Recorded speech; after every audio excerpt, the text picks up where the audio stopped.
Hi guys, രാത്രി 9:30 ആയപ്പോഴത്തേനും ഞങ്ങൾ വിചാരിച്ചു പുറത്ത് പോയി ഫുഡ് കഴിക്കാൻ. അങ്ങനെ ഞങ്ങൾ നേരെ ഒരു ഹോട്ടലിൽ പോയിട്ടുണ്ടായിരുന്നു. അപ്പോഴത്തേനും അവിടെ ഹോട്ടലല്ല, ഒരു തട്ടുകട പോലത്തെ ഒരു സംഭവം.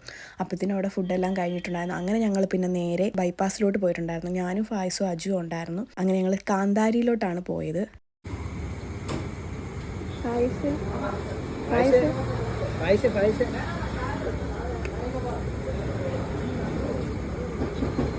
അങ്ങനെ നമുക്ക് പൊറോട്ടയും ബീഫ് ഫ്രൈയും ഒക്കെ ആയിരുന്നു നമ്മൾ പറഞ്ഞിട്ടുണ്ടായിരുന്നത്. അങ്ങനെ അതൊക്കെ വന്നിട്ടുണ്ടായിരുന്നു. അങ്ങനെ അതൊക്കെ കഴിച്ചു. അതിൻ്റെ കൂടെ തന്നെ നമ്മളൊരു ചായയും കൂടെ പറഞ്ഞിട്ടുണ്ടായിരുന്നു, ഒരു ബൂസ്റ്റ് ഇട്ട ചായയും കൂടെ. അതൊക്കെ കുടിച്ച് നമ്മൾ അവിടെ നിന്ന് ഇറങ്ങി.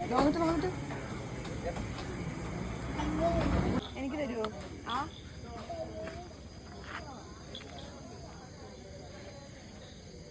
ബേബി ബേബി ബേബി പാത്തുന് തരുവോ? തരൂ. ഇരുന്നില്ല, ഞാൻ ഇവിടെ നിൽക്കുക. ഞാൻ വരുന്നില്ല ഫായിസേ.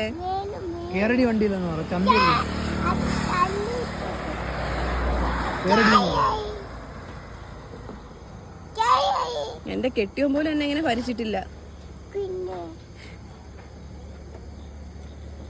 കുറച്ച് നേരം കൂടെ ഞാൻ ആ നിപ്പ് നിന്നായിരുന്നെങ്കിൽ എന്നെ അടിച്ച് വണ്ടിയിൽ കയറ്റിയാനെ. പിന്നെ നമ്മൾ വരുന്ന വഴിക്ക് ഒരു ഫ്രൂട്ടി കുടിച്ചിട്ടുണ്ടായിരുന്നു. പിന്നെ വീട്ടിൽ വന്നപ്പോഴത്തേനും വാപ്പ ബ്രോസ്റ്റഡ് മേടിച്ചുകൊണ്ട് വെച്ചിട്ടുണ്ടായിരുന്നു. അങ്ങനെ അതും കഴിച്ചു. പിന്നെ നമ്മൾ കയറി കിടന്നിട്ടുണ്ടായിരുന്നു. ഫായ്സ് നമ്മളോടായിരുന്നു കിടന്നുറങ്ങിയിരുന്നത്. കുറച്ചു നേരം കഴിഞ്ഞപ്പോൾ അവൻ കിടന്നുറങ്ങിയിട്ടുണ്ടായിരുന്നു.